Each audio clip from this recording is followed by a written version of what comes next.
Bueno, buenas tardes, compañeros. Muchas gracias por participar. eh, a los compañeros de Vida y Socialismo que vienen haciéndolo en los distintos grupos y actividades, y sobre todo a los que se suman hoy por primera vez. Esperemos que continúen en esta actividad, que va a ser un poco larga, sistemática y compartida. Eh, y que se sumen, además agradecer que se sumen porque no somos, sabemos claramente, no somos el único grupo de estudio, grupo de lectura del Capital, eh, pero creemos que tenemos sólidas razones para sumar un grupo más. En principio porque nosotros no estamos conformando, que pueda para algunos compañeros ser solo esto, pero no estamos conformando solo un grupo de lectura y estudio, sino un grupo de lectura y estudio militante.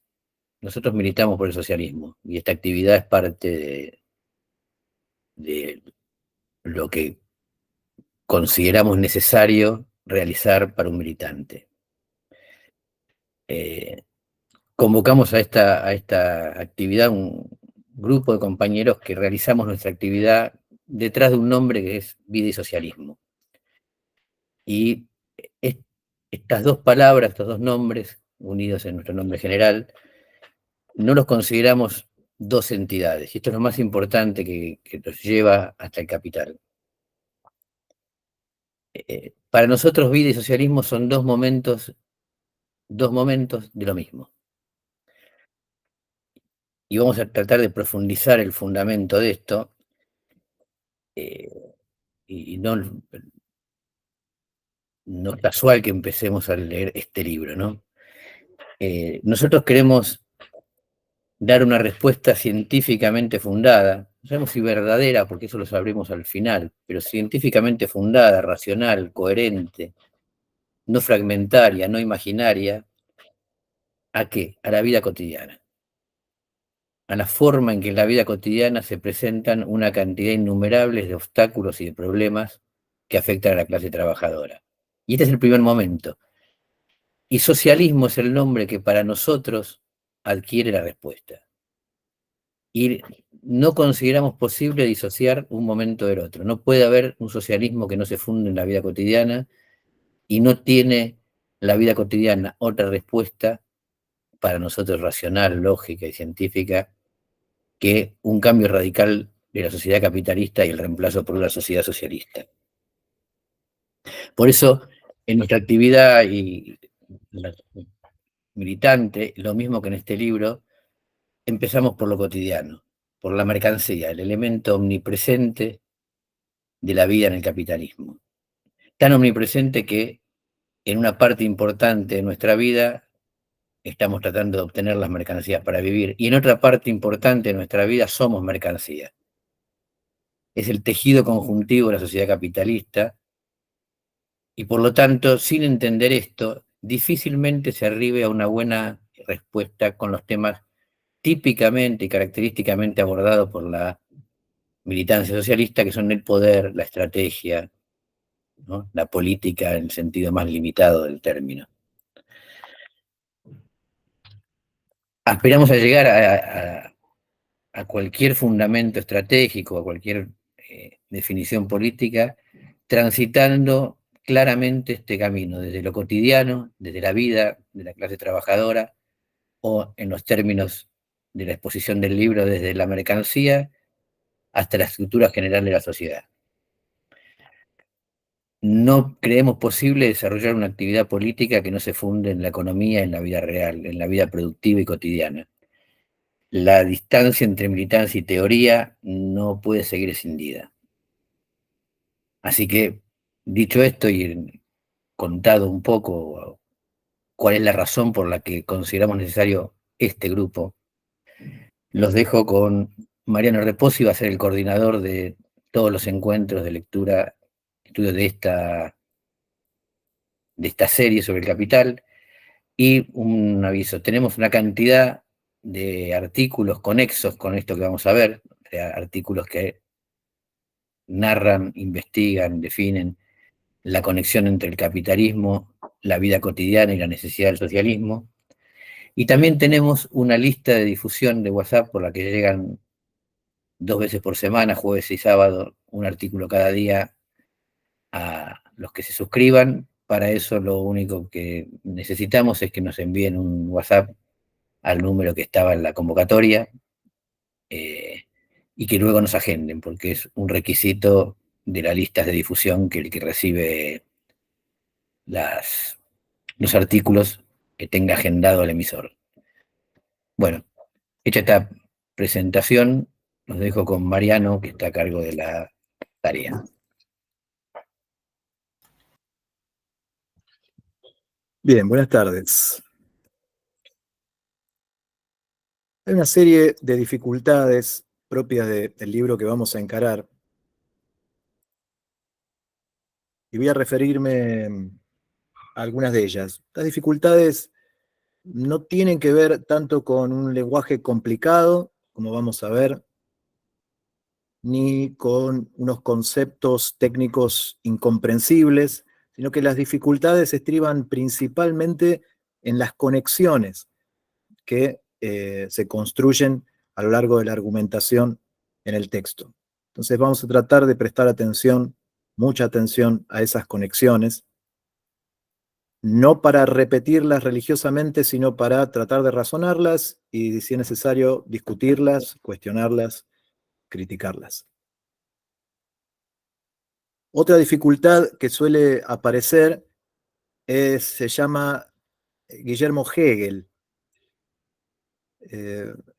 Es relativamente habitual que se hable de la dialéctica como de algo fundamental para poder entender el Capital, y entonces se remita a la lectura de textos de Hegel. Entendemos que el texto de Marx es lo suficientemente difícil como para agregarle la dificultad de los textos de Hegel. Las relaciones entre la obra de Hegel y la obra de Marx tienen bibliotecas escritas al respecto. Nosotros vamos a remitirnos al texto de Marx. En todo caso, si terminada la lectura del Capital, alguien tiene interés en saber cuáles son las conexiones, puede ir a los textos de Hegel y revisar esas posibles, eventuales conexiones entre la obra de Hegel y la obra de Marx. Pero aquí no vamos a hacer eso. Otro obstáculo habitual es interponer textos del propio Marx, textos del Marx llamado de Juventud, los manuscritos, hablar de alienación, interponer las conferencias sobre trabajo asalariado. Tampoco vamos a hacer eso. Vamos a remitirnos al texto del Capital. Hay un cuarto tipo de dificultad que tiene que ver con nuestra propia preconcepción, o mejor dicho, precomprensión de algunos conceptos como mercancía, valor, dinero, capital. Son términos que utilizamos habitualmente en nuestra cotidianidad y acerca de los cuales ya tenemos algún tipo de comprensión o entendimiento basado en nuestra vida cotidiana. Entonces, eso dificulta el acercamiento a la construcción de las categorías que vamos a ver en el texto. Digamos, también vamos a hacer el esfuerzo por poner entre paréntesis esa preconcepción, esa precomprensión que tenemos de algunos conceptos basados en nuestra vida cotidiana.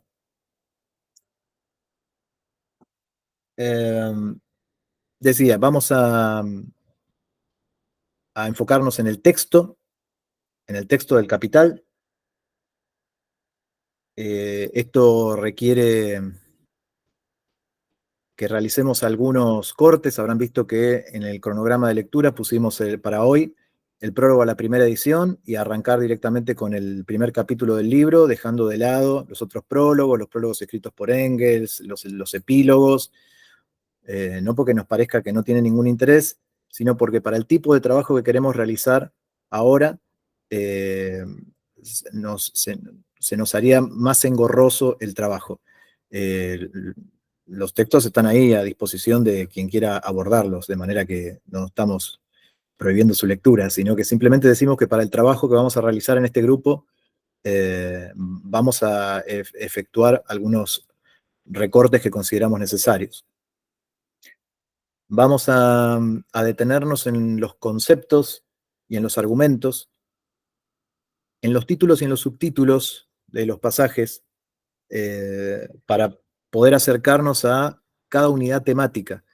Cuando vemos un título, un subtítulo, vamos a asumir que no están puestos porque sí, sino que hay unas unidades temáticas y hay una relación entre las unidades temáticas, de recopilación, de matiz, de incorporación de nuevas determinaciones. Entonces vamos a tratar de atender a las unidades temáticas asignadas por esos títulos y subtítulos.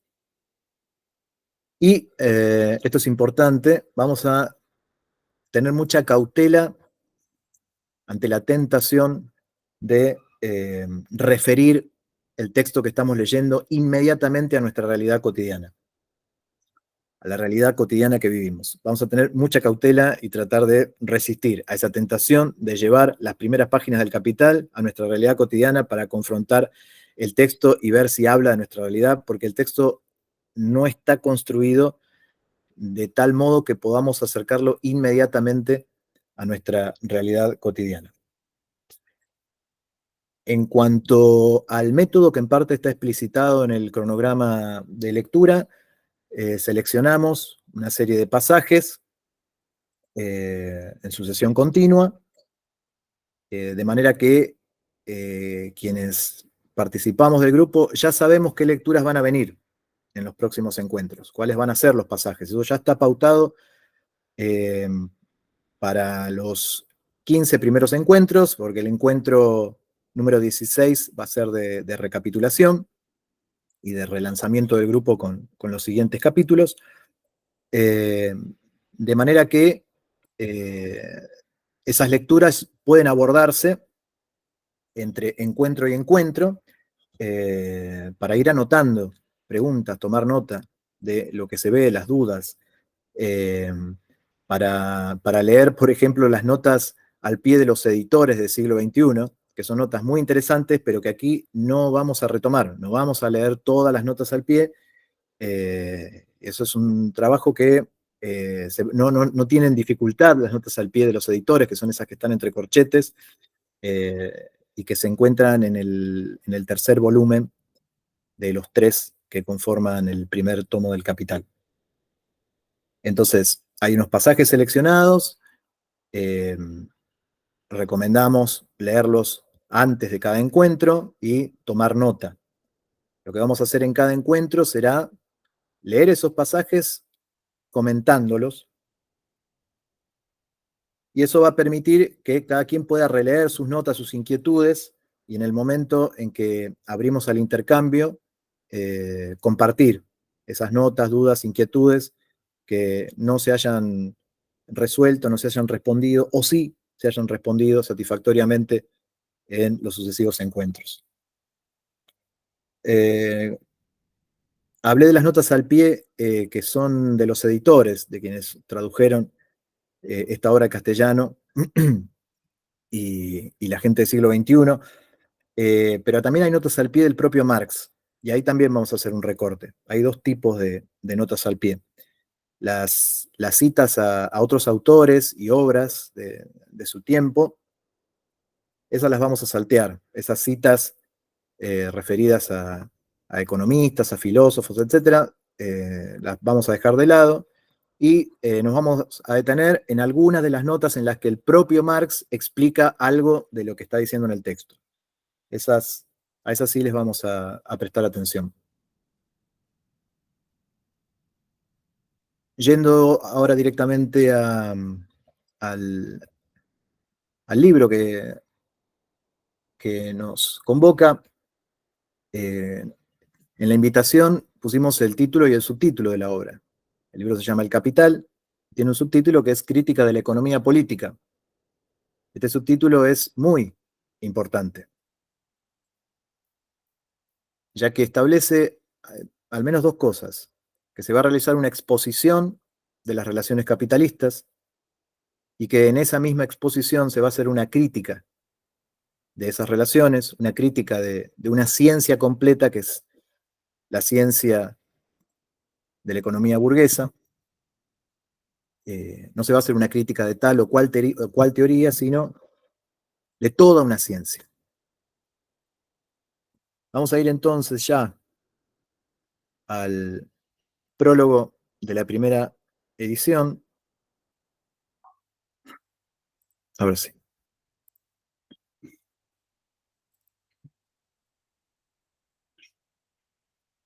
Bien.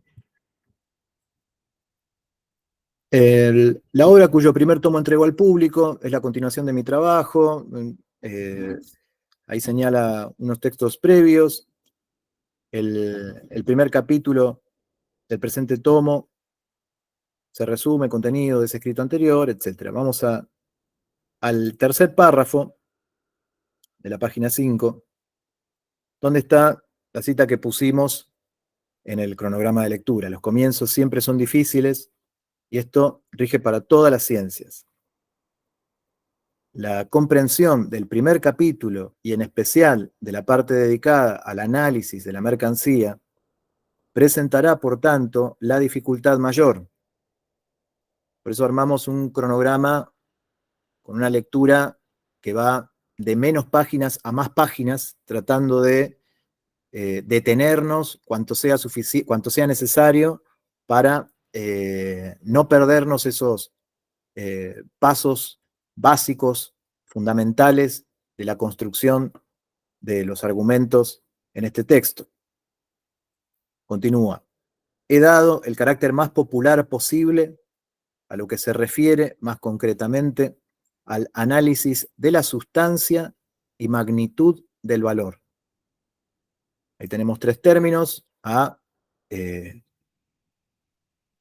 mantener expectantes, que son sustancia, magnitud y valor. La forma de valor, cuya figura acabada es la forma de dinero, es sumamente simple y desprovista de contenido. No obstante, hace más de 2000 años que la inteligencia humana procura en vano desentrañar su secreto, mientras que ha logrado hacerlo, cuando menos aproximadamente, en el caso de formas mucho más complejas y llenas de contenido. ¿Por qué? Porque es más fácil estudiar el organismo desarrollado que las células que lo componen. Cuando analizamos las formas económicas, por otra parte, no podemos servirnos del microscopio ni de reactivos químicos. La facultad de abstraer debe hacer las veces del uno y los otros. Aquí tenemos una indicación importante del prólogo. El prólogo, como todo prólogo, no demuestra nada. Lo que realiza es un anuncio de intenciones. Estas son las intenciones. Veremos si esto se demuestra, si esto se prueba, si esto se confirma así, o si el prólogo está vendiendo humo. Decía, hay una indicación importante aquí, que es el rol de la abstracción, la facultad de abstraer, es decir, esa capacidad que tenemos de construir conceptos, de construir esos términos que intentan atrapar aspectos de la realidad, que intenta sintetizar algún entramado de relaciones que constituyen la realidad que vivimos. Para la sociedad burguesa, la forma de mercancía adoptada por el producto del trabajo o la forma de valor de la mercancía es la forma celular económica. Al profano le parece que analizarla no es más que perderse en meras minucias y sutilezas. Se trata, en efecto, de minucias y sutilezas, pero de la misma manera que es a ellas a que se consagra la anatomía micrológica. Insiste Marx con la idea en que vamos a analizar la forma celular económica de la sociedad en que vivimos, de la sociedad capitalista. Exceptuando el apartado referente a la forma de valor, a esta obra no se la podrá acusar de ser difícilmente comprensible. Reitera Marx que la primera parte de este libro es difícil, muy difícil. Confío naturalmente en que sus lectores serán personas deseosas de aprender algo nuevo y por tanto también de pensar por su propia cuenta. No está pidiendo Marx rendirse ante sus argumentos, sino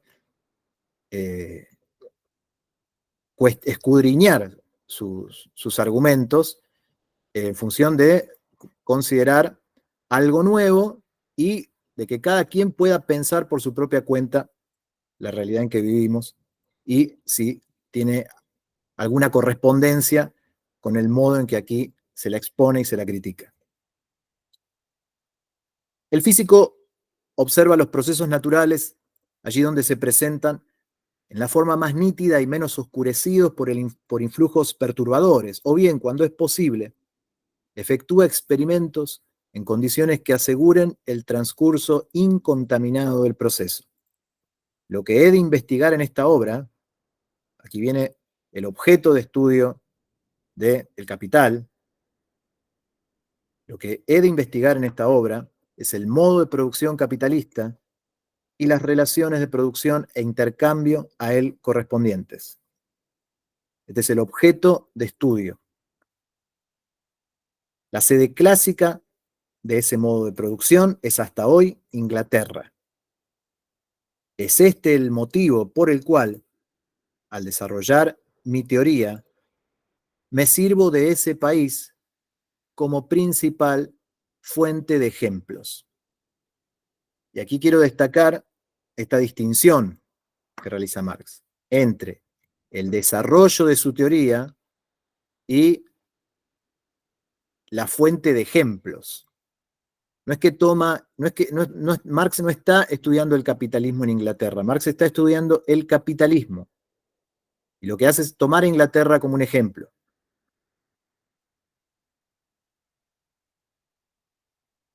Observo esto porque hay quienes consideran que El Capital es un libro que estudió el capitalismo en Inglaterra, o que es un libro que estudió un determinado periodo histórico del capitalismo, y según esta declaración de intenciones, hay una teoría que utiliza a Inglaterra como ejemplo, pero no es Inglaterra el objeto de estudio del Capital. El objeto de estudio del Capital es el modo de producción capitalista y las relaciones de producción e intercambio que le corresponden. Continúa Marx. Pero si el lector alemán se encogiera farisaicamente de hombros ante la situación de los trabajadores industriales o agrícolas ingleses, o si se consolara con la idea optimista de que en Alemania las cosas distan aún de haberse deteriorado tanto, me vería obligado a advertirle: a ti se refiere esta historia. Enfatiza la idea de que Inglaterra es apenas un ejemplo y que como va a estudiar el modo de producción capitalista, allí donde haya capitalismo, este estudio debería dar algún tipo de respuesta o explicación acerca del funcionamiento de ese modo de producción. En sí y para sí, no se trata aquí del mayor o menor grado alcanzado en su desarrollo por los antagonismos sociales que resultan de las leyes naturales de la producción capitalista. Se trata de estas leyes mismas, de esas tendencias que operan y se imponen con férrea necesidad. El país industrialmente más desarrollado no hace sino mostrar al menos desarrollado la imagen de su propio futuro. Y aquí tenemos un par de términos que pueden hacernos ruido, sonarnos medio complicados. Esto de hablar de leyes naturales de la producción, hablar de leyes ya, ¿no? Podría sugerir cierto determinismo, cierta imposibilidad de salir de lo que imponen estas leyes con férrea necesidad. Veremos si se trata de eso, de algún tipo de determinismo, o si estos términos están tratando de expresar otro tipo de ideas. Pero lo dejo ahí porque está sugerido. Dejemos esto a un lado. Donde la producción capitalista se ha aclimatado plenamente entre nosotros, por ejemplo en las fábricas propiamente dichas, las condiciones son mucho peores que en Inglaterra, pues falta el contrapeso de las leyes fabriles. En todas las demás esferas nos atormenta al igual que en los restantes países occidentales del continente europeo, no solo el desarrollo de la producción capitalista, sino la falta de desarrollo. Además de las miserias modernas, nos agobia toda una serie de miserias heredadas, resultantes de que siguen vegetando modos de producción vetustos, meras supervivencias con su cohorte de relaciones sociales y políticas anacrónicas. No solo padecemos a causa de los vivos, sino también de los muertos. El muerto atrapa al vivo. Comparada con la Iglesia, la estadística social de Alemania y de los demás países occidentales del continente europeo es paupérrima. Aún así, descorre el velo lo suficiente para que podamos vislumbrar detrás del mismo una cabeza de medusa.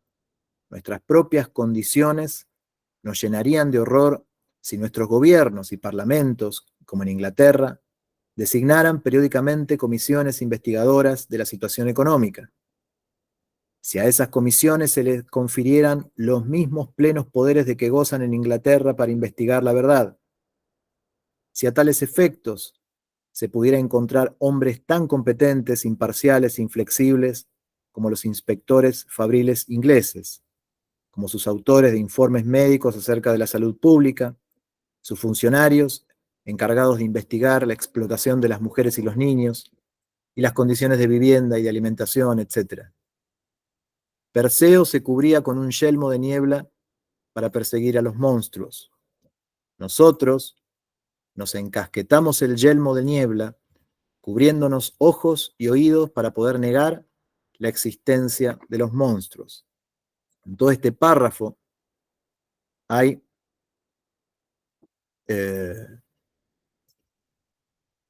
varias indicaciones acerca del modo de investigación que lleva a cabo Marx.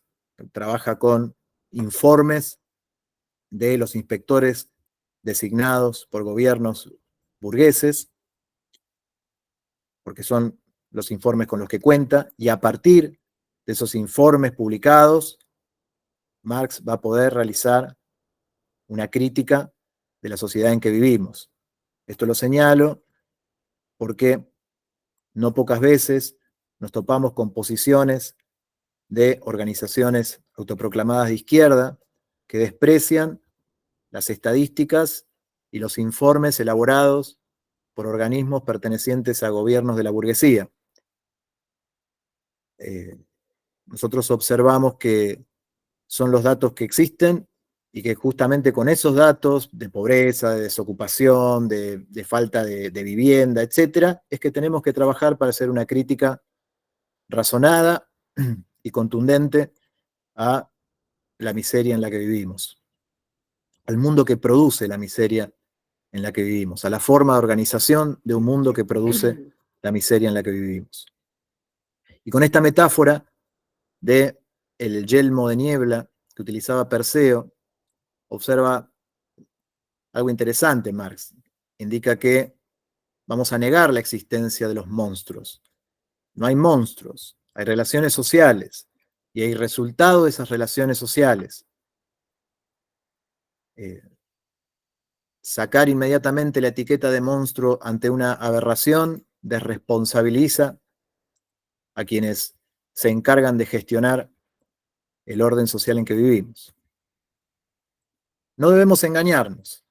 Así como la guerra norteamericana por la independencia en el siglo XVIII tocó arrebato para la clase media europea, la guerra civil norteamericana del siglo XIX hizo otro tanto con la clase obrera europea.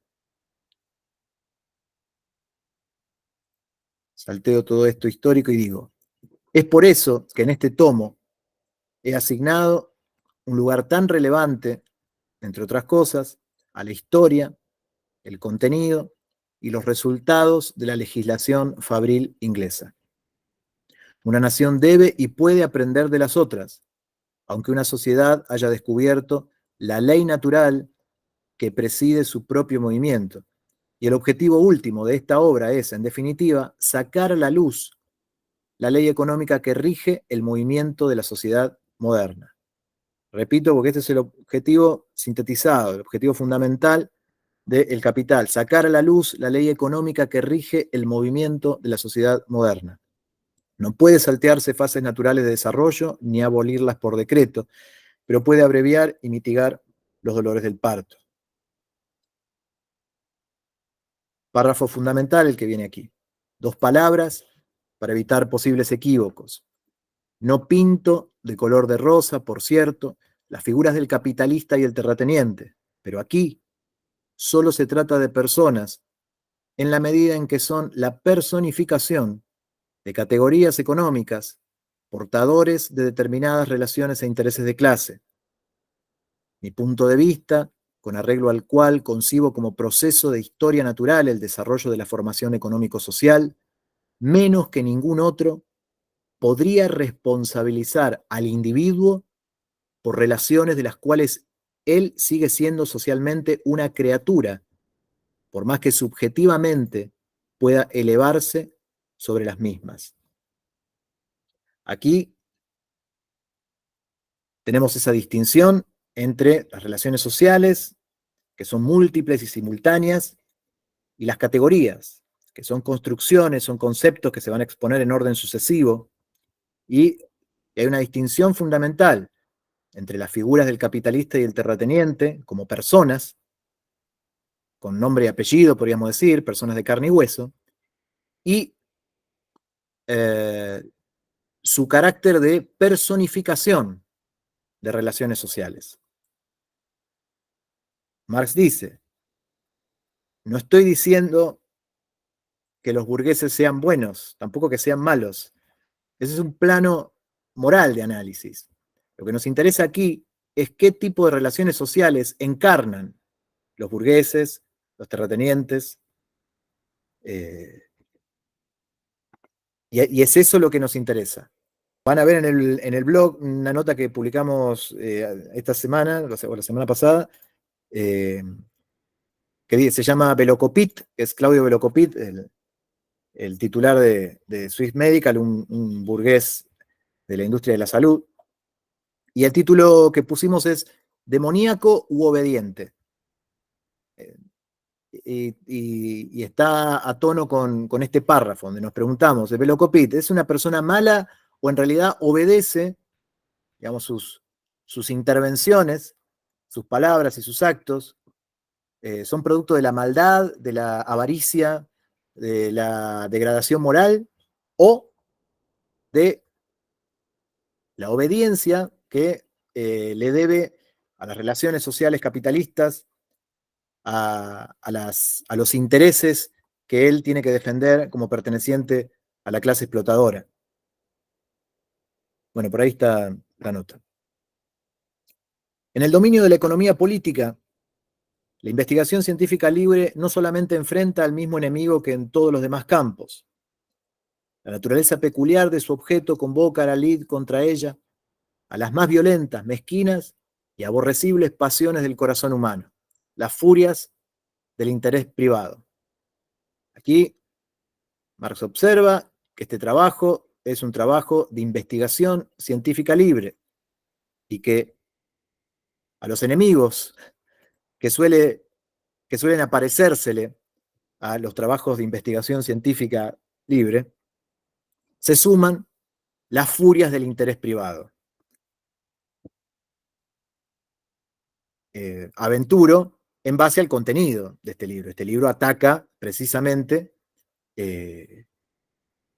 unos aspectos de la realidad que lesionan los intereses de la clase dominante, de la clase burguesa. Y observa Marx, la alta iglesia de Inglaterra, por ejemplo, antes perdonará el ataque a 38 de sus 39 artículos de fe que a un 39avo de sus ingresos. Hoy en día, el propio ateísmo es pecado venial si se lo compara con la crítica a las relaciones de propiedad tradicionales. Marx dice, a mediados del siglo XIX, que criticar las relaciones de propiedad, criticar el modo de producción de lo que nos permite materializar nuestras vidas, es mucho peor para la Iglesia que cuestionar los artículos de fe.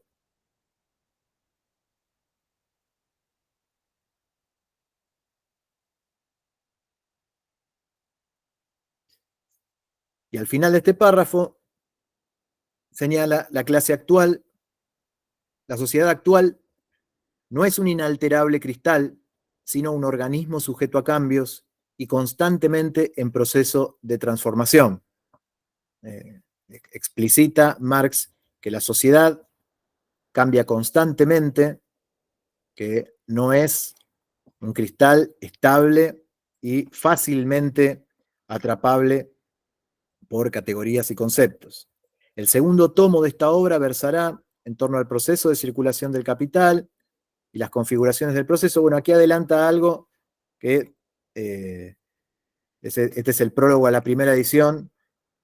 Si se internan en la introducción que tiene esta obra o en otros textos que hablan de las distintas ediciones del Capital, es una serie de historias apasionantes, de ediciones y reediciones y de complicaciones que va teniendo Marx para poder completar su obra. Es decir, el Capital es algo, es una obra que a la vez es muchas obras, y esto está sencilla y claramente explicado en la introducción del traductor Pedro Scarum. Bienvenidos todos los juicios fundados en una crítica científica. En cuanto a los prejuicios de la llamada opinión pública, a la que nunca he hecho concesiones, será mi divisa, como siempre, la del el gran Florentino: sigue tu camino y deja que la gente hable. Marx aquí, después de haber hablado de la Iglesia, muy a distancia de los artículos de fe, dice: esto no es una Biblia. Bienvenidos todos los juicios fundados en una crítica científica. Este texto está puesto a consideración del proletariado para su discusión y debate.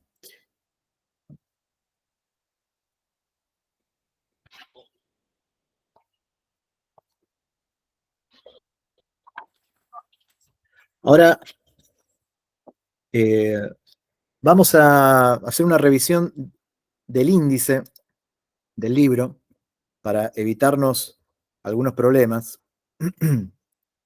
El índice completo se encuentra en el tercer volumen de los 3 que conforman el primer tomo.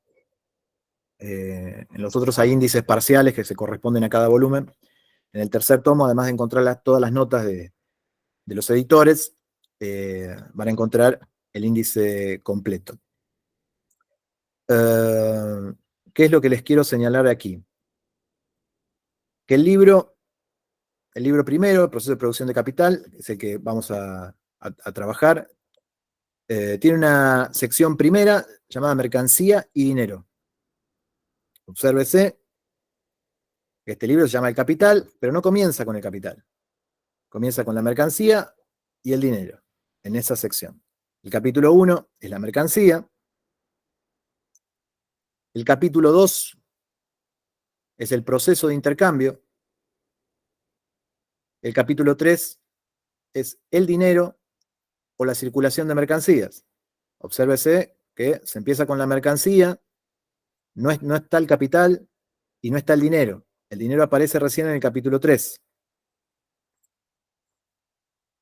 Sección segunda, la transformación del dinero en capital. Aquí aparece el capital. El capítulo 4, transformación del dinero en capital, y compra y venta de la fuerza de trabajo. Dice en este tercer apartado del capítulo 4. Y ahora vamos a ver por qué lo destaqué. Las secciones tercera, cuarta y quinta hablan del plusvalor absoluto y relativo. Y en la sección sexta aparece el salario. Es decir, que aquí tenemos compra y venta de la fuerza de trabajo, pero el salario aparece mucho después. Lo menciono en relación a posibles perplejidades que vayan a aparecer durante la lectura, Y también las impaciencias inevitables, la ansiedad inevitable. ¿Qué quiere decir acá? ¿Por qué no está esto? ¿Dónde está la clase obrera que no aparece? Leemos páginas y páginas y páginas y decimos, ¿dónde está la clase obrera luchando? Bueno, paciencia, en algún momento aparece, pero no inmediatamente. Por eso estoy señalando estas cuestiones que parecen superficiales, pero son importantes porque es la organización, la arquitectura del libro.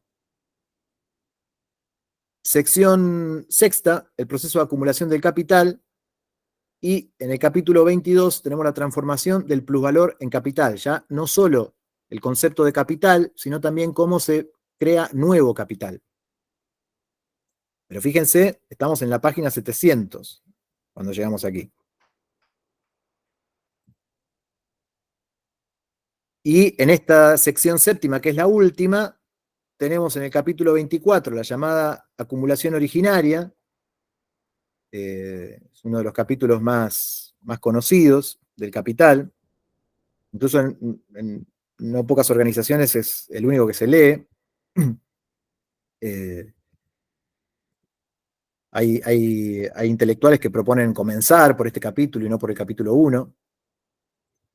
Pero lo que quiero señalar de la organización de la exposición, según vemos en el índice, es que la historia aparece al final de la exposición.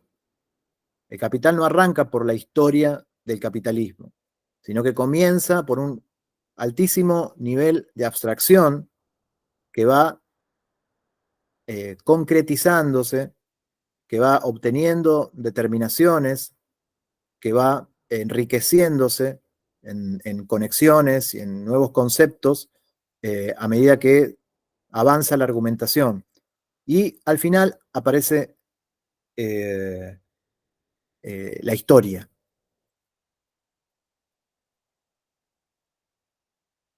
Al final del tomo 1.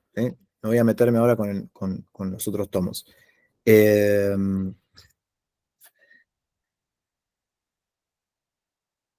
Entonces, según vemos en la estructura del índice, es importante atender a la unidad de cada capítulo y a la diferencia entre capítulos para ver cómo están conectados, ver si esa organización nos resulta convincente a medida que avanzamos en la argumentación.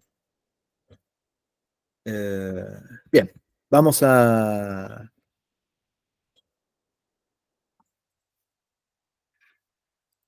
capital. Primer capítulo, la mercancía. Los dos factores de la mercancía, valor de uso y valor. No valor de cambio. Valor de uso y valor. Entre paréntesis, sustancia del valor, magnitud del valor. Aquí tenemos dos términos que habían aparecido en el prólogo, sustancia, magnitud y este concepto de valor que veremos cómo se despliegan. Pero aquí tenemos sintetizado lo que va a desarrollarse en los próximos párrafos.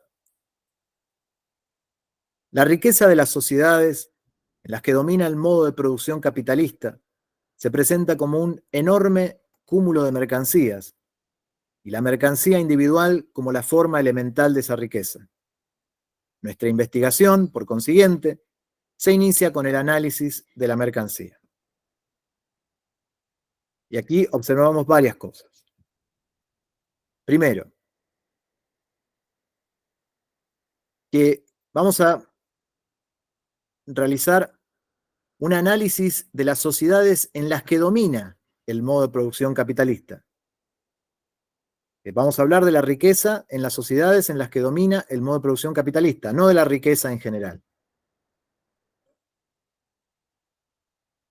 Observo también que habla de sociedades en plural, no dice la sociedad capitalista, dice las sociedades en las que domina el modo de producción capitalista. Eso es importante porque si el capital trabaja a un nivel altísimo de abstracción y logra sacar a la luz las leyes que rigen el movimiento de la sociedad moderna, entonces ese marco teórico podrá darnos indicaciones fundamentales acerca de la sociedad en la que vivimos, pero no podrá darnos respuestas a preguntas específicas en cada sociedad. No puede darnos respuesta a problemas específicos del capitalismo argentino, peruano, uruguayo o pakistaní. Habrá que realizar estudios concretos de los casos concretos para poder revelar las características específicas de cada capitalismo.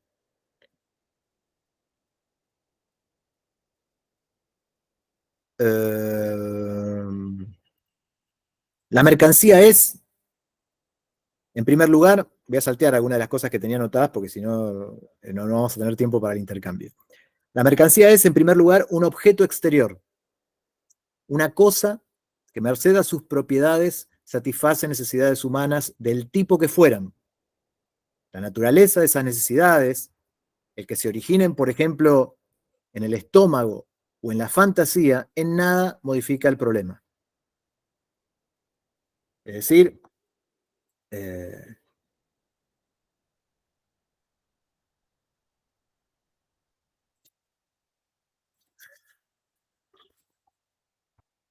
la utilidad no depende del tipo de necesidad. La utilidad de la cosa no depende del tipo de necesidad. Marx no está diciendo hay necesidades verdaderas y necesidades falsas. Hay necesidades del estómago, necesidades de la fantasía, y lo que importa es si algo satisface esas necesidades, esa cosa, si una mercancía satisface esas necesidades, esa mercancía es útil. Tampoco se trata aquí de cómo esa cosa satisface la necesidad humana, si lo hace directamente como medio de subsistencia, es decir, como objeto de disfrute, o si lo hace a través de un rodeo como medio de producción. No depende del tipo de necesidad, ni depende de cómo se satisface esa necesidad. Si se satisface inmediatamente a través del consumo o del uso, o si se satisface si lo satisface indirectamente como medio de producción. Toda cosa útil, como el hierro, el papel, etc., ha de considerarse desde un punto de vista doble, según su cualidad y con arreglo a su cantidad. Cada una de estas cosas es un conjunto de muchas propiedades y puede, por ende, ser útil en diversos aspectos. El descubrimiento de esos diversos aspectos y, en consecuencia, de los múltiples modos de usar las cosas, constituye un hecho histórico. Y aquí también hay algo que observar. Que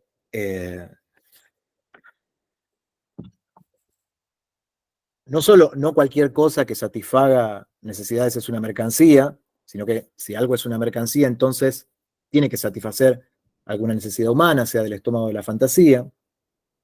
No solo que la utilidad no depende del tipo de necesidad, por ejemplo, si asumo que una piedra me protege de malos espíritus, esa piedra es útil para mí.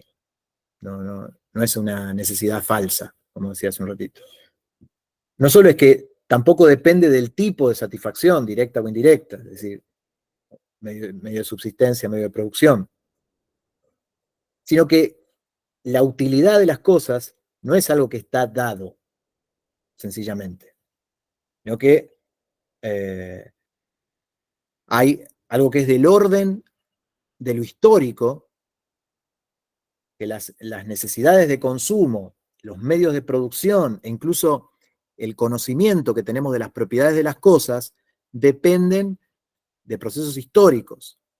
El litio hace un siglo no tenía ningún valor y hoy sí. Y eso depende del proceso histórico. No es que el litio en sí es una cosa útil, sino que hay relaciones sociales que descubren propiedades o que producen necesidades que hacen que algunos objetos, algunas cosas, tengan utilidad.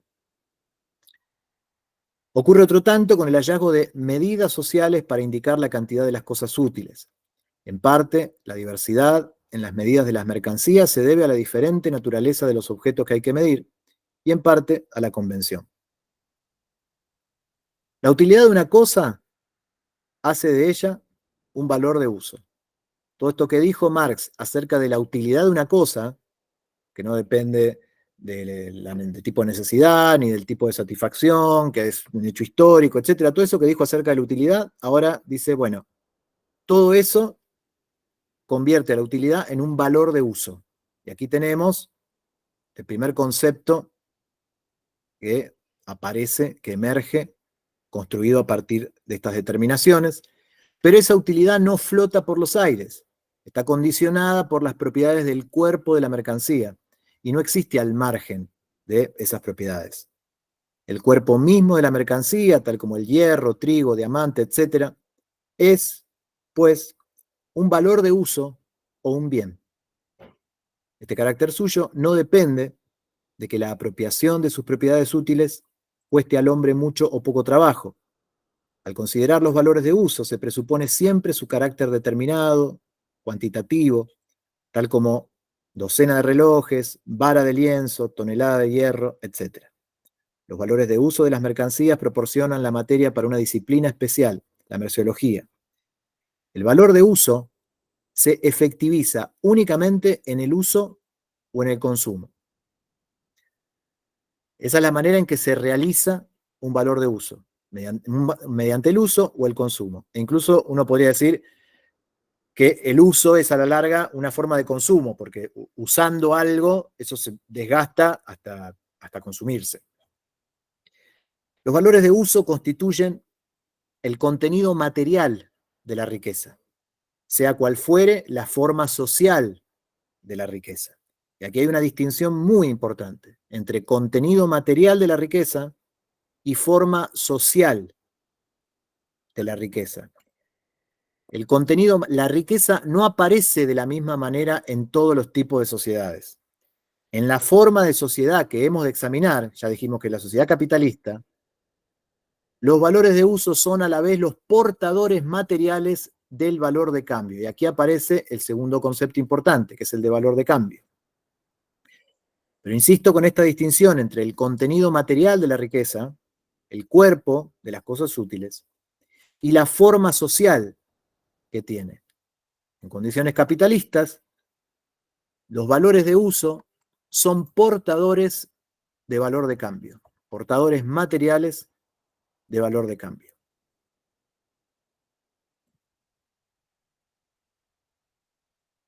En primer lugar, valor de cambio se presenta como relación cuantitativa, proporción en que se intercambian valores de uso de una clase por valores de uso de otra clase, una relación que se modifica constantemente según el tiempo y el lugar. El valor de cambio, pues, parece ser algo contingente y puramente relativo, y un valor de cambio inmanente, intrínseco a la mercancía, sería una contradicción entre un término y su atributo, un contrasentido. Es decir, aparece el concepto de valor de cambio, se dice que es una relación cuantitativa, un valor de cambio. Examinemos la cosa más de cerca. Una mercancía individual, por ejemplo, un cuárter de trigo se intercambia por otros artículos en las proporciones más diversas. No obstante, su valor de cambio se mantiene inalterado, ya sea que se exprese en X betún, Y seda, Z oro, etc. Debe, por tanto, poseer un contenido diferenciable de esos diversos modos de expresión. Y aquí tenemos una determinación importante del valor de cambio. El valor de cambio no es algo simplemente algo que ya viene en la cosa. El valor de cambio se expresa a través de otras cosas. El valor de cambio de una cosa se expresa en otras cosas. Una cosa no puede decir su propio valor de cambio sino a través de otras cosas. Un cuárter de trigo no tiene manera de decir, de expresar, de manifestar su valor de cambio, sino es a través de otros artículos. Todo esto se va a desarrollar con mayor determinación, pero lo señalo porque ya aparece en el texto eso. Y otra perplejidad que podría aparecer es que, ¿cómo? Vamos a hablar del capitalismo, vamos a hablar de la mercancía, y lo primero que hacemos es introducir el trueque. Si el trueque es una excepción, que casi no tiene mucho más sentido que el de la supervivencia en condiciones muy excepcionales. por qué Marx introduce, para hablar de la mercancía en condiciones capitalistas, el intercambio directo, es decir, sin mediación del dinero. Respuesta provisoria, porque hasta aquí el dinero no ha sido construido como categoría. El dinero va a tener que ser construido como concepto.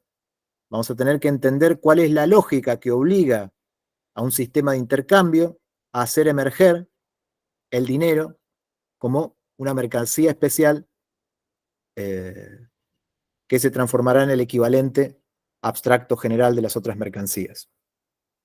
Hasta aquí la lectura comentada del texto de los pasajes que teníamos para hoy. Si tenemos comentarios, inquietudes, dudas que realizar, pedimos simplemente brevedad en las intervenciones para propiciar las intervenciones de la mayor cantidad posible de compañeros y compañeras, y vamos a establecer un criterio de orden, que es que además de ir levantando la mano, si alguien habló, le quedaron ideas y quiere hablar de nuevo, vamos a priorizar las manos levantadas de quienes no hayan hablado, y después le daremos la palabra a quien quiera repetir intervención para seguir compartiendo sus ideas. Y si no hay nada que decir, y esto es un profundo silencio durante 5 minutos, continuamos con la lectura del Capital. Adelante, César. ¿Se me escucha bien? Sí. Ok. Muchas gracias por la invitación. Hasta el momento súper contento. Y tengo dos inquietudes. En el párrafo que nos acabas de leer, se menciona una diferenciación entre calidad y cantidad. No me queda bien clara la relación de cantidad cuantitativa en relación a lo que ahí se menciona. La de calidad sí, queda clara, pero pienso que puedo estar equivocándome en mi interpretación de lo que es cantidad. Si tuvieras algún ejemplo para ilustrarlo, o si quieres te cito el párrafo referido. Estoy anotando tu inquietud, pero dijiste que tenías dos, ¿verdad?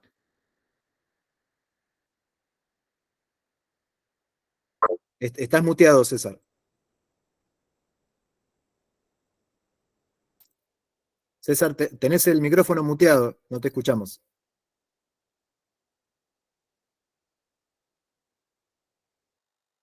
¿Ahora se me escucha? Sí, adelante. ¿Se me escucha? Ya, ok. Lo otro es,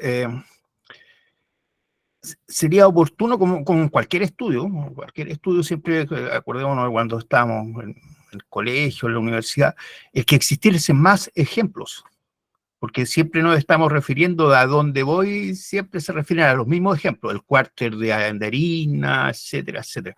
A través del ejemplo de cuando uno es como uno internaliza el concepto, el ejemplo y el error en el desarrollo del ejemplo. Entonces, no sé si eso existe en algún lado, una mayor abundancia de ejemplos o, entre comillas, ejercicios al respecto.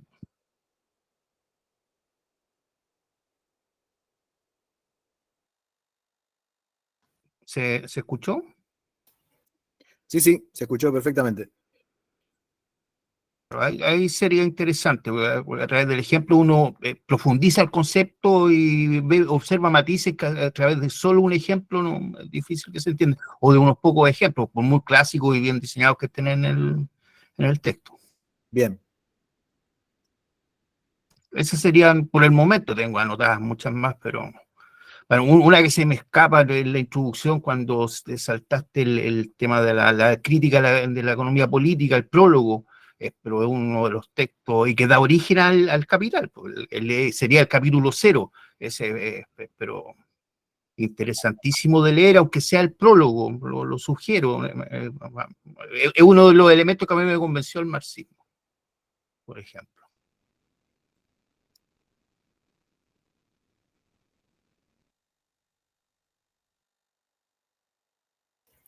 Le doy la palabra a Martín mientras tomo nota, así no hablo tanto, después intervengo y respondo a las inquietudes que no hayan sido respondidas por otros aquí. Buenas, ¿cómo están? Bueno, en primer lugar, Marian, buenísimo la lectura, la exposición, Ricky también, y gracias también por hacer posible este curso a ustedes y a todos los compañeros. Yo tenía ahí 3 consultas, así rapidito, por ahí son pavadas, pero bueno, nada, no está de más. En la página 43, el segundo párrafo, que dice, la mercancía es, en primer lugar, un objeto exterior, una cosa que merced a sus propiedades satisface necesidades humanas del tipo que fueran. No sé si la palabra exterior, un objeto exterior, no sé bien concretamente qué significa, capaz que no es tan, digamos, urgente ni tan necesario entender la palabra exterior, pero bueno, nada, no sé. No sé a qué se refiere con exterior. Después, en la página 46, al final del tercer párrafo, cuando te detuviste, fragmento que dice, en cuanto a valores de uso, las mercancías son, ante todo, diferentes en cuanto a la cualidad. Como valores de cambio, solo pueden diferir por su cantidad y no contienen por... No, me fui. Porque la 46 me estábamos leyendo, perdón. La 44, perdón. Esto, que dice, el valor de uso se efectiviza únicamente en el uso o en el consumo. Los valores de uso constituyen el contenido material de la riqueza, sea cual fuere la forma social de esta. Quizás esos 2 términos, contenido material y forma social, me generan alguna duda, digamos, significado. O ese fragmento, ¿no? Y bueno, esas 2 cosas. En cuanto a los términos de cualidad y cantidad, yo los entiendo sencillamente, que dice, toda cosa útil ha de considerarse desde un punto de vista útil, según su cualidad y con arreglo a su cantidad. Su cualidad es su especificidad concreta, la diferencia entre el azúcar y la yerba, digamos, y la cantidad es a la cantidad en la que se mide esa cosa o ese producto. Puede ser un número, una medida de peso, una medida de capacidad, o de longitud en el caso de que estemos hablando, por ejemplo, de soga, cadenas o de elástico. Estoy pensando, tengo que ir a la mercería pronto. En cuanto a la observación sobre los ejemplos, que estos de mediados del siglo XIX nos quedan un poco alejados, estoy totalmente de acuerdo. Eh, eh, voy a pensar en para los próximos encuentros, o por ahí podemos ir pensando, ejemplos alternativos y más actuales que nos permitan atrapar con mayor familiaridad los ejemplos que ilustran algunos conceptos, porque ciertamente a veces uno viene entendiendo una idea hasta que aparece el ejemplo. Entonces uno dice, mejor no pongas ejemplo, porque ya te estaba entendiendo, pero ahora que pusiste el ejemplo ya no te entiendo. Efectivamente, a mí me pasa eso muy a menudo, así que vamos a tenerlo en cuenta para los próximos encuentros. Tincho, antes de lo de... lo de exterior. La mercancía es un objeto exterior. Entiendo que se refiere a un objeto exterior al cuerpo de cada uno, un exterior a nosotros. Por eso aparece lo de la satisfacción de necesidades, que puede ser del estómago, de la fantasía, una síntesis que me parece bella y precisa, metafóricamente bella y pedagógicamente muy acertada. Y, y en cuanto al asunto del contenido material y la forma social, cuando el texto comienza diciendo que la riqueza de las sociedades en las que domina el modo de producción capitalista, ya está implícita esa distinción, porque no dice la riqueza en general o la riqueza en todas las sociedades, no. La riqueza de las sociedades en las que domina el modo de producción capitalista se presenta como un enorme cúmulo de mercancías. Es decir, según lo que viene diciendo el texto, que tendrá que demostrarlo, habrá que probarlo, pero lo que afirma acá es, solo en el capitalismo la riqueza aparece como acumulación de mercancías. Y lo que vamos a indagar es por qué el capitalismo presenta la riqueza bajo la forma de mercancía. Y por eso también arranca con el análisis de la mercancía, para ver cuáles son sus componentes, que no dice voy a definir la mercancía, sino que dice voy a analizarla, es decir, vamos a ver cuáles son sus elementos constitutivos y a partir de ese análisis vamos a ir desarrollando las relaciones que están encriptadas en ese objeto de estudio que por ahora es la mercancía, que va a ir ampliándose y enriqueciéndose hasta llegar al capital, el plusvalor, etc. Pero esa distinción entre riqueza, entre contenido material y forma social de la riqueza, es la distinción entre el cuerpo concreto de la riqueza de cualquier sociedad y la forma específica que adopta en cada modo de producción. En este caso, el modo de producción capitalista, nuestro objeto de estudio, tiene como una de sus características principales que presenta la riqueza como acumulación de mercancías. Y por eso, dice Marx, voy a tomar la mercancía como forma celular de esta sociedad para después desplegar el organismo completo. Déjame abierto que ahí digo la lista. Bueno, están anotados Máximo, Nahuel Toro, Jun Sáenz, que le veo cara conocida, no sé si nos conocemos. ¿Sí nos conocemos? Ah, me muero, fuimos juntas al secundario, no puedo creer. Y después está Ricardo, pero había una pregunta, no sé si querés leer ahora las preguntas del chat, porque hay dos. O después de los compañeros que se anotaron para hablar, no sé. Sí, propongo, si los compañeros que escribieron en el chat pueden habilitar sus micrófonos, levanten la mano para anotarse en la fila y lean sus intervenciones. Y si no, las leemos después de los que levantaron la mano. Entonces empieza Máximo. Hola, buenas noches. Primero, agradecer por este espacio. Yo me considero neófito en este sentido. Entonces, muy enriquecedor conocer y aprender con los compañeros.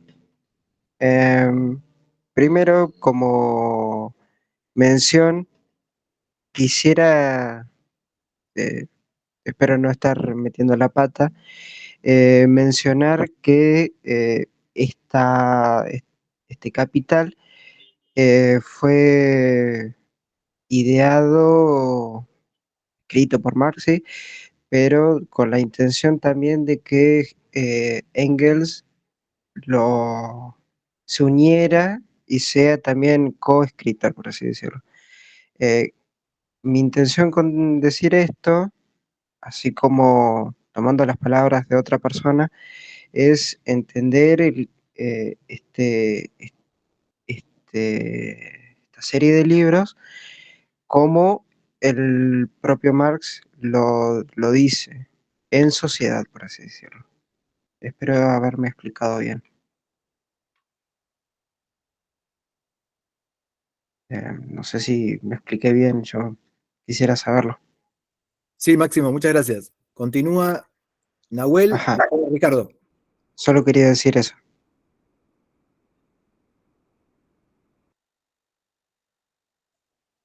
Hola, ¿qué tal? Buenas noches. ¿Se me escucha? Sí. Estaba Jun. Perdón. Perdón, es que... No, yo bajé la mano porque me parece que estoy haciendo una pregunta que me estoy adelantando, así que si no la hago en la próxima, sí la sigo teniendo. Bueno. Adelante, Nahuel. Bien, buenas noches a todos.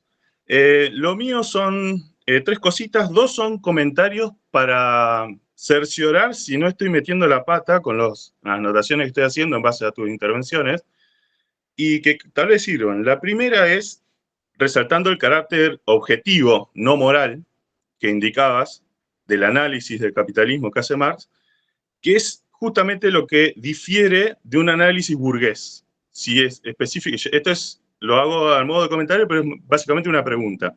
Si está bien dicho así. Y si tiene que ver con que justamente el carácter burgués de un análisis del capitalismo sí es moral, en tanto de que puede haber buenos capitalistas y malos capitalistas. Entonces, esa es una diferenciación y de nuestra parte entendemos ¿no? que todo capitalista, en tanto la función objetiva que cumple dentro de su rol en la sociedad, no puede ser bueno, no puede ser, no es ni bueno ni malo, simplemente cumple esa función, como decías de Locopit, ¿no? Y esto nos trae de vuelta a lo que estaba en la introducción acerca de los monstruos, que no hay monstruos, sino relaciones sociales. Y bueno, y todo eso del yermo que nos ponemos y demás. La segunda cosita que era de comentarios, siempre para cerciorarme de si no estoy metiendo la pata, es esta cuestión que hace, que no diferencia entre las utilidades del estómago o de la fantasía. Entonces esto me trae a que justamente se puede criticar una utilidad que en la visión burguesa se ve como que no puede ser una mercancía. Como por ejemplo algunas formas de expresiones del arte o algunos artículos así de la superstición, supongamos, que una vez que producidos y que se venden y que se vuelven a formar parte de todo un andamiaje capitalista, o sea, de desarrollo. Entonces, por ejemplo, esto me refiero con respecto, por ejemplo, a cuestiones del espíritu, de la fe, de la New Age y demás, que se postulan como por fuera de estas relaciones de producción, y no, o sea, aunque sea del espíritu, si estás integrando, si te transformas en una mercancía por el carácter de que cumple una utilidad, y bueno, y después todo el proceso que debe realizar, precisamente forma parte de la mercancía, y no por su carácter espiritual no serlo. Esas son las dos cositas, no sé si las habré explicado bien, que son para ver si no estoy metiendo la pata con las anotaciones que estuve haciendo al costado, que me servían mucho para escribir, por ejemplo. Y la última, y cortita, y es una pregunta muy tonta, es que, por ejemplo, en el primer párrafo de la página 43, la última que teníamos para leer, donde dice, en primer lugar, el valor de cambio se presenta como relación cuantitativa, etcétera, se me complicó mucho la traducción de Escarón. Y yo estudié el Capital con la versión de Roses, que me parece mucho más, no sé, amena, literaria, amigable. Y quería saber si, bueno, voy a estar tratando con las dos, si hay algún problema en esto o por qué hubo una elección de la del siglo XXI en vez de la del Fondo de Cultura Económica, y si hace algo en especial, o tal vez pueden ser las notas al pie, las notas del editor, y eso es lo que haya determinado esa elección. Bueno, esas eran las cositas que tenía para comentar. Muchas gracias. Ricardo, adelante. Bueno, dos comentarios que tenían que ver con la pregunta que está en el chat de Mati, pero tienen un aspecto más metodológico. Y una pequeña respuesta a lo de César, vos sos chileno. Ahí se entiende. El problema que tenemos en Argentina, con dar ejemplos concretos, es que cuando salimos del cuárter de trigo y el lienzo, acá hay mucha inflación. Entonces, si un café vale lo mismo que medio kilo de banana a la mañana, ya no sirve el ejemplo a la tarde.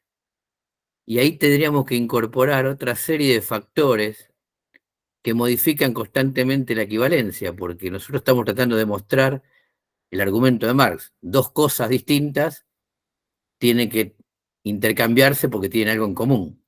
Pero si uno es argentino, además tiene que incorporar que estas dos cosas distintas tienen algo en común que varía día a día, momento a momento, y entonces ya es mejor el cuárter de trigo, porque no hay nada que establemente tenga un valor equivalente a otra cosa y se complican mucho las equivalencias con una economía del 250%. Es una broma, pero en parte es cierto, quiero decir, los ejemplos concretos incorporan necesariamente más variaciones que que el ejemplo abstracto de cómo intercambio dos valores distintos de dos cosas en general. Por eso en general creo que no se trata de dar ejemplos de la vida cotidiana, porque ahí aparece el interés, la inflación, una serie de elementos que precio y valor no son lo mismo, que habría que avanzar para luego retroceder al punto del comienzo. Y lo mismo pasa con el tema, la pregunta por la necesidad.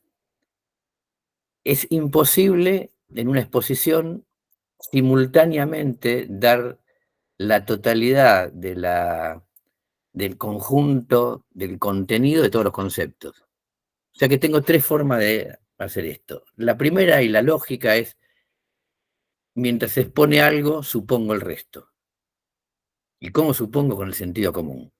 Cuando está en este momento de la exposición, necesidad es el sentido más lato de necesidad. Es algo que alguien necesita. Si yo avanzara en el texto, vería que las necesidades se van a relacionar con la necesidad de reproducción de la fuerza de trabajo. Y que la reproducción de la fuerza de trabajo no es biológica, sino que es moral, o tiene un componente, es lo que en cada momento una sociedad estima como lógico para cierta porción de la clase trabajadora. Pero esto lo va a decir mucho después, y también es inentendible sin hacer este recorrido previo. O sea, yo no voy a poder entender la totalidad de los conceptos en un libro tan complejo hasta que lo termine. Hay una parte necesariamente que uno supone, y supone mal, pero no importa, que es necesario para seguir avanzando. En la exposición de Mariano, necesidad es lo que alguien necesita para vivir. Y por eso lo quiere, lo compra, lo desea.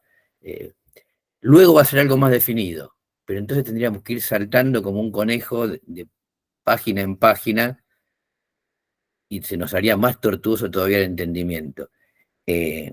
Más adelante vamos a llegar a qué es la necesidad, al menos en gran parte, y además nos van a quedar, y esta es la tercera parte metodológica, cuando leamos todo el libro, una serie de conceptos inmaduros o incompletos, porque el mundo ha seguido modificándose.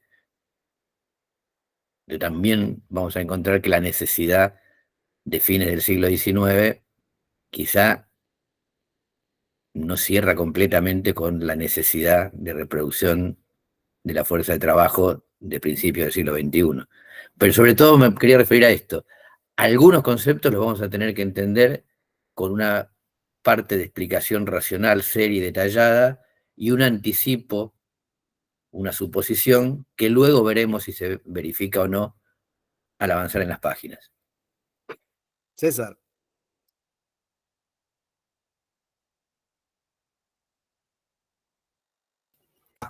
Bueno, en relación al comentario de Nahuel, ¿cierto?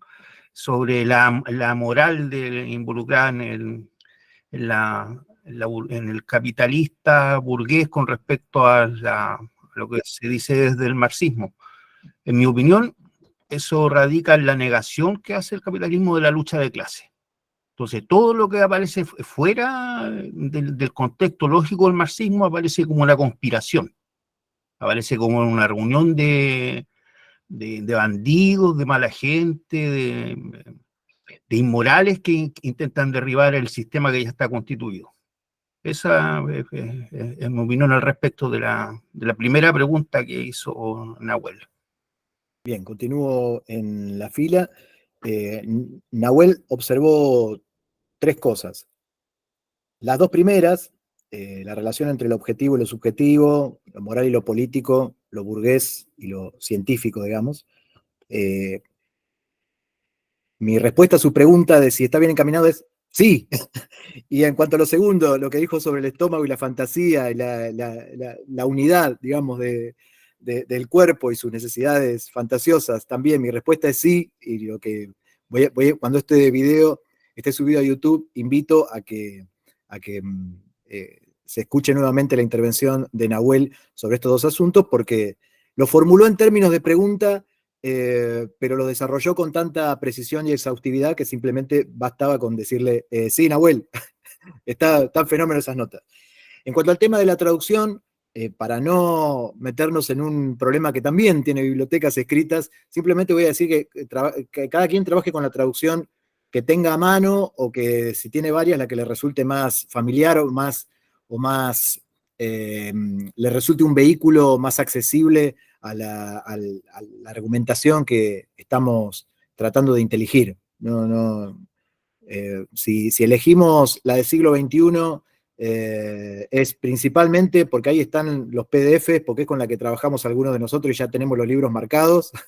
Y también contamos con la de Acal y la de Roses, a quien celebramos siempre por la traducción de la fenomenología del espíritu, pero tratamos de simplificar y de achicar. Y si metemos otras traducciones, si no unificamos las traducciones, van a aparecer problemas que tienen que ver con la terminología y no con los conceptos, o con la manera en que se volcó al castellano en distintos momentos tal o cual frase, y eso nos dispersa del foco que queremos poner en seguir el texto. Simplemente por eso tomamos una, podíamos haber tomado cualquiera, tomamos la edición que trabajamos y que teníamos los PDF para compartir, y que todos tuviéramos, digamos, el mismo texto sobre el cual poder intervenir y discutir. Adelante, Jun. No, sobre esto de las traducciones, porque primero decís que cada uno trabaje con la que tiene, yo tengo la de Acal, ahora me prestó una amiga del primero del siglo XXI, pero después decís que van a aparecer dificultades, o sea, ¿trabajamos con la que queremos o la recomendación es que sigamos todos con siglo XXI? La recomendación es que sigamos todos con la del siglo XXI, para que cuando hagamos una intervención, una observación o una nota, no aparezca el problema de que hay versiones distintas.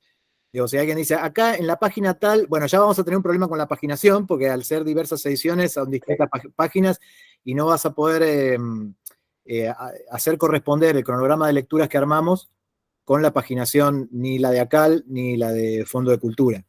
Entonces, más que nada para facilitar el trabajo con el texto. Después, yo estoy a favor de la comparación de traducciones, pero bueno, eso cada quien con su neurosis, digamos. Ahora voy a compartir los links de los PDF de la...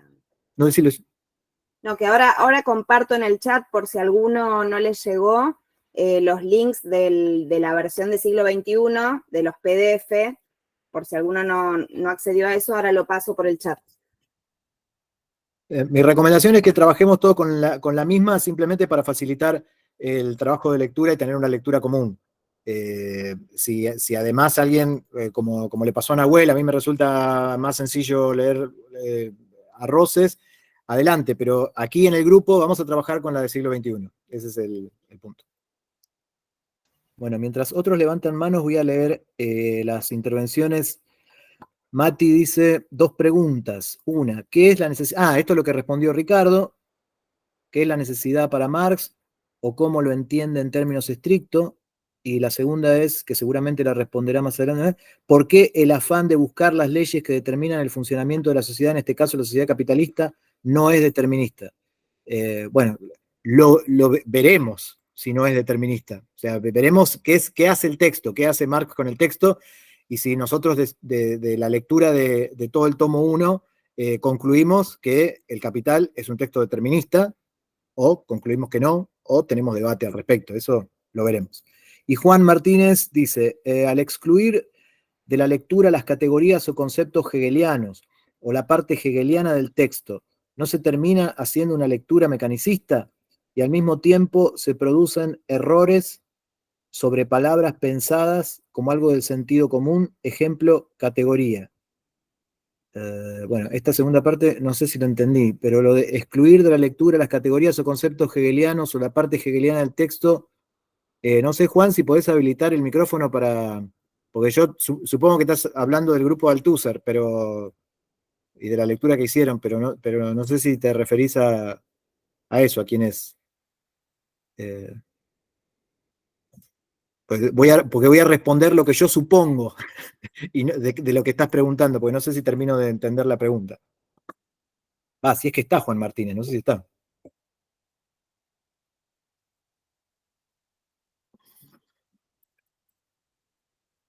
Sí, está.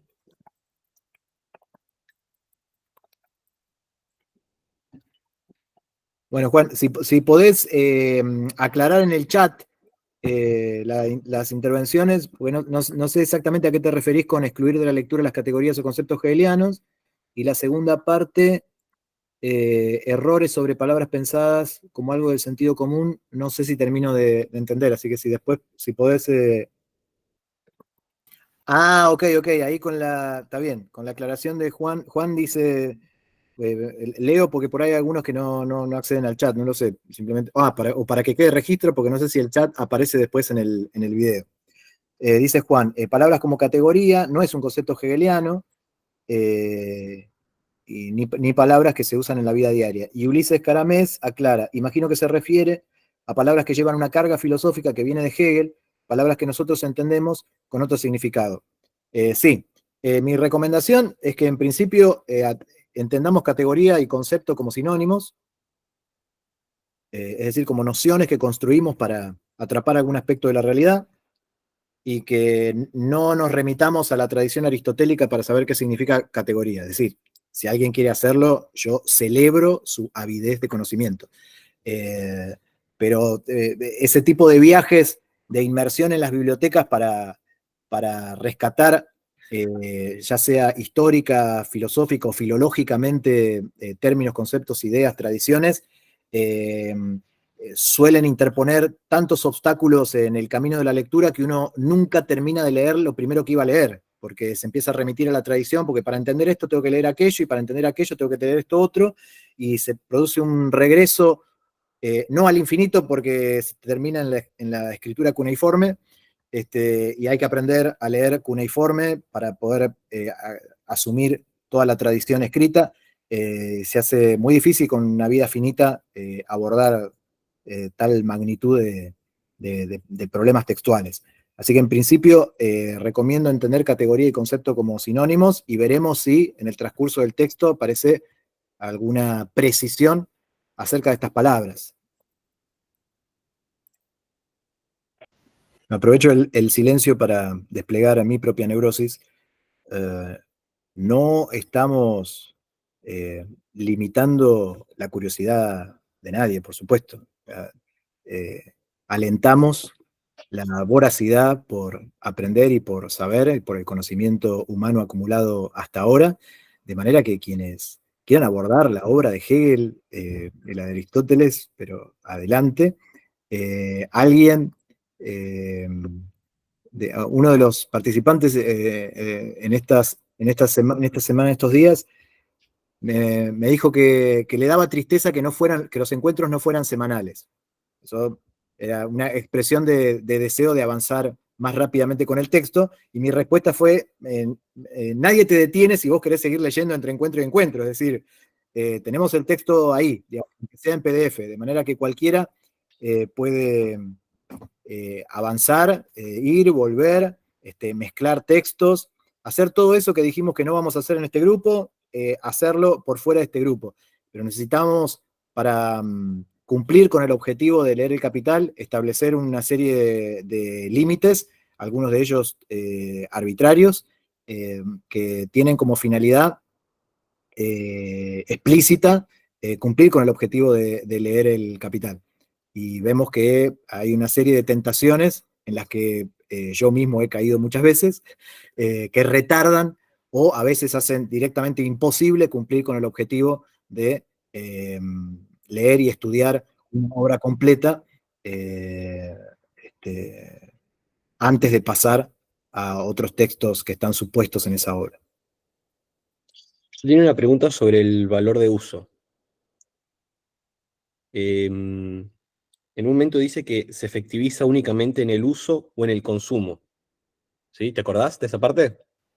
Sí. ¿Son sinónimos uso y consumo? Entiendo que la idea de que se efectiviza es como que se hace real, digamos, eso, se hace efectivo simplemente la utilidad de esa cosa, pero me resultó extraña esa disyuntiva, ¿no? ¿En el uso o en el consumo?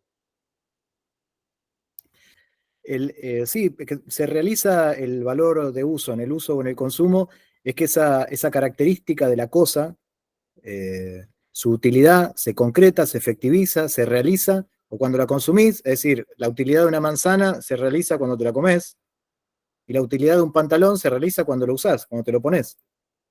Ok, no tiene que ver con ninguna idea de consumo en un sentido más técnico, o sea, no está anticipando nada por el estilo, es un sentido... No sabemos exactamente qué está anticipando porque todavía no llegamos, pero hasta ahora en lo que estamos es en un plano relativamente sencillo de intelección. El valor de uso se realiza en el uso o en el consumo, significa que esa característica, su utilidad, su valor de uso, se efectiviza, se realiza, se concreta, se hace real usando la cosa o consumiendo la cosa. Lo que yo aclaré mientras leía el texto es que el uso a la larga también es consumo, porque vos usás un pantalón hasta que se gasta, hasta que se consume. No hace falta que te comas el pantalón para que se consuma, digamos, a eso me refiero. Pero esa ya era una distinción que no está en el texto que estábamos leyendo, ¿no? Era como una precisión, un matiz. Que no están tan lejos, digamos, los dos términos, uso y consumo. Están Nahuel, Toro y Máximo. Adelante, Nahuel. No, bueno, no quiero adelantar nada, pero quería conversarle a Diego o dejar esto nomás que me parece que lo que intenta establecer es una distinción a futuro acerca de que el valor de uso, por ejemplo, en un pantalón, me pongo el pantalón, lo uso, me abriga o no sé, lo que sea, y después la mercancía va a tener una realización o una concreción de otro tipo. Ya no solo en el consumo, en la función que cumple en mi vestir o en mi abrigo, lo que sea. Creo que ahí es donde se intenta hacer esa distinción a futuro, que después es más complejo y va complejizándose y viene en el derrotero posterior. Me parece que eso puede servir a tu pregunta, ¿por qué hace esa especificación del consumo y del uso solamente? Distinguiendo el valor de uso de lo que va a ser después una mercancía. Pero espero no haber complicado después lo que se viene, porque viene posterior esa explicación. Muchas gracias, Nahuel. Pido disculpas a Máximo que no había hablado y no cumplí con el criterio que yo mismo enuncié, que era de darle la palabra primero a quien no había hablado. Adelante, Máximo.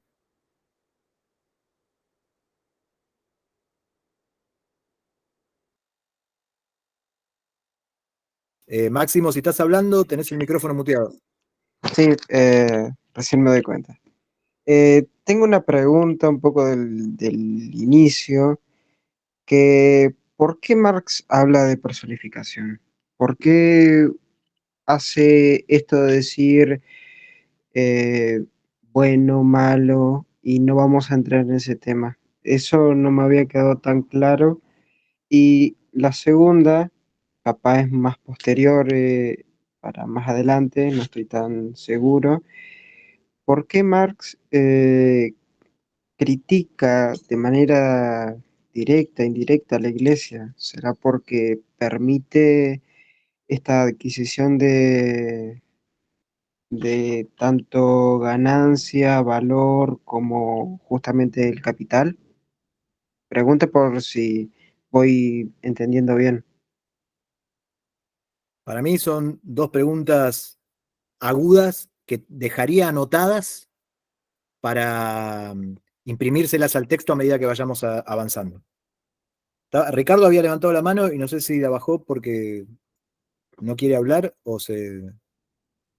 Ricardo. Bueno, agrego a las preguntas de Máximo la invitación a releer esos dos pasajes del prólogo, tanto el pasaje en el que distingue entre persona y personificación, entre la persona del burgués y la personificación de relaciones sociales, como el párrafo en el que se dice que la Iglesia perdonaría que se atacaran 38 de sus 39 artículos de fe, pero no perdonaría de ninguna manera que le tocaran un 39avo de sus ingresos, ¿no?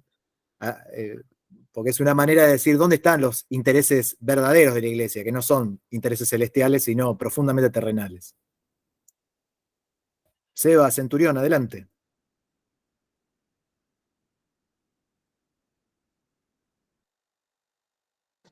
Sí, a ver, por ahí lo de la iglesia me parece por ahí está más hilvanado con lo de, está hablando de sociedades protestantes que por ahí ponen el foco en los bienes terrenales, ¿no? Es decir, como dice, creo que lo define Weber, ¿no? Que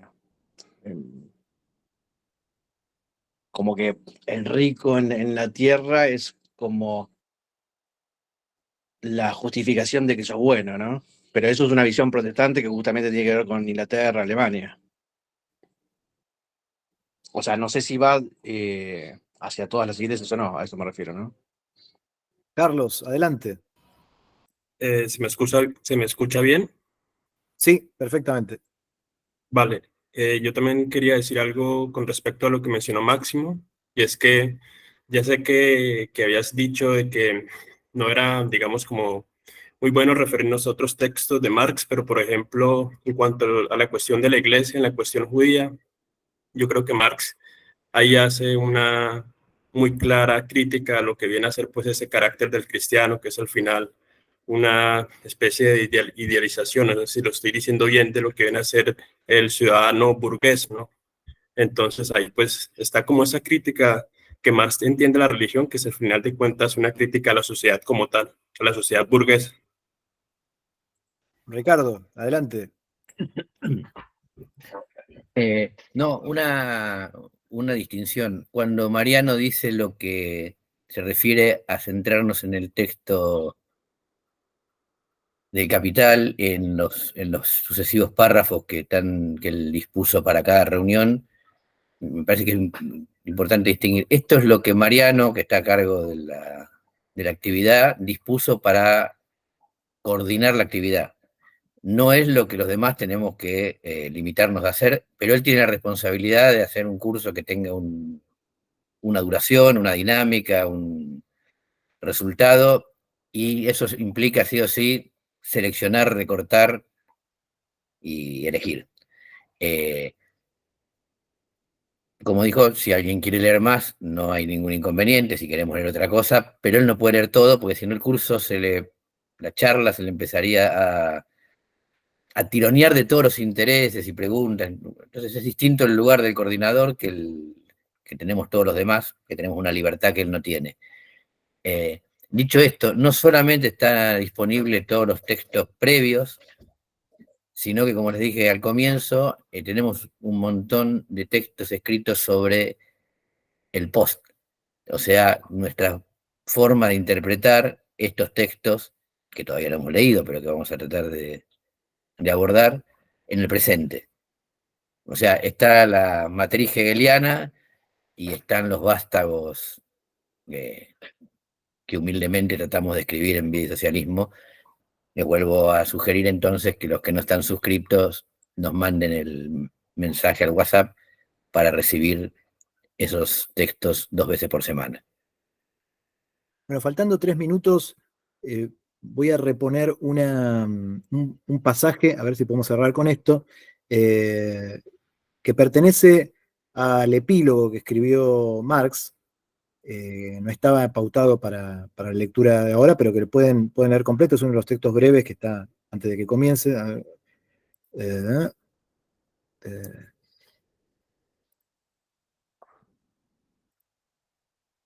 no.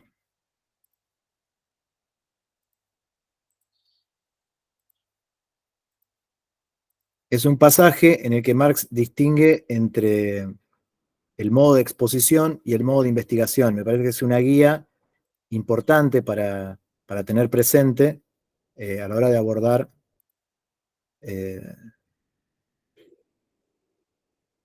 este texto. No sé por qué no me aparece.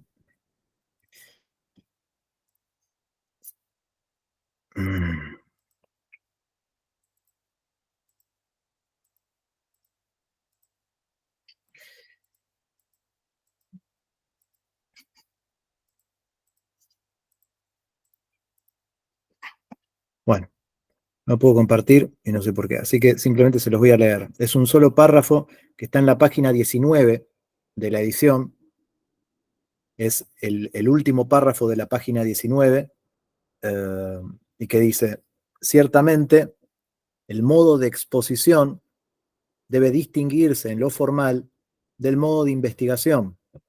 La investigación debe apropiarse pormenorizadamente de su objeto, analizar sus distintas formas de desarrollo y rastrear su nexo interno. Tan solo después de consumada esa labor puede exponerse adecuadamente el movimiento real. Si esto se logra y se llega a reflejar idealmente la vida de ese objeto, es posible que al observador le parezca estar ante una construcción a priorística. Este texto, que es un epílogo, es decir, va al final de la obra, cuando se supone que uno ya ha leído todo el Capital, indica una distinción muy importante entre el modo de exposición y el modo de investigación. El científico tiene un conocimiento, o por lo menos es esperable que tenga un conocimiento exhaustivo, acabado del objeto que va a estudiar, pero no puede exponer toda esa investigación de cualquier manera, tiene que organizarla de algún modo. Por eso, como vimos en el índice, la llamada acumulación originaria aparece cerca del final, cuando uno pensaría, pero ¿cómo? ¿La historia del surgimiento del capitalismo no tendría que estar al principio? Bueno, Marx eligió otra manera de exponer las leyes fundamentales que rigen el movimiento de la sociedad moderna, y que aquí, en este párrafo del epílogo, dice el movimiento real, el movimiento de la realidad en la que vivimos. Entonces, hay una distinción entre el modo de investigación, que tiene que ver con el trabajo de recopilación, de interpretación de material empírico, y el modo de exposición, que es la manera en que se organizan y se presentan los conceptos, las categorías, a través de las cuales se va a intentar atrapar, organizar, ordenar, leer ese cúmulo de relaciones y de elementos del material empírico que constituyen la realidad. La investigación rastrea el nexo interno de los elementos de la realidad y trata de exponer a través de conceptos, de categorías, ese nexo interno. Por eso, ahora arrancamos el análisis de la mercancía y no hay ni capital ni dinero, cuando se supone que debería hablarse del capital porque el libro se llama El Capital, y ya vimos en el índice que no aparece inmediatamente el capital. ¿Por qué aparece además la mercancía en el intercambio directo, es decir, a través del trueque, cuando nosotros en la sociedad capitalista intercambiamos mercancías por dinero? No es una construcción arbitraria, a priorística, que no tiene nada que ver con la realidad en la que vivimos. Bueno, en este párrafo del epílogo, está en la página 19 del tomo que estamos trabajando, del volumen que estamos trabajando, indica que esa es una apariencia. Puede parecer que es una construcción a priori caprichosa y arbitraria, pero en realidad es el modo en que se ha organizado la exposición de las categorías que ordenan la interpretación del material empírico con el que ha trabajado el investigador. Y dicho todo esto, y siendo las 21:02, damos fin al encuentro y les agradecemos la participación. Esperamos vernos dentro de 2 semanas. Cualquier consulta, duda, inquietud, etcétera, nos escriben al WhatsApp de Vida y Socialismo, y bueno, si pueden chusmear los textos que tenemos escritos en el blog, notarán que tenemos una manera de interpretar la realidad cuyo marco teórico, el capital, tiene un lugar central.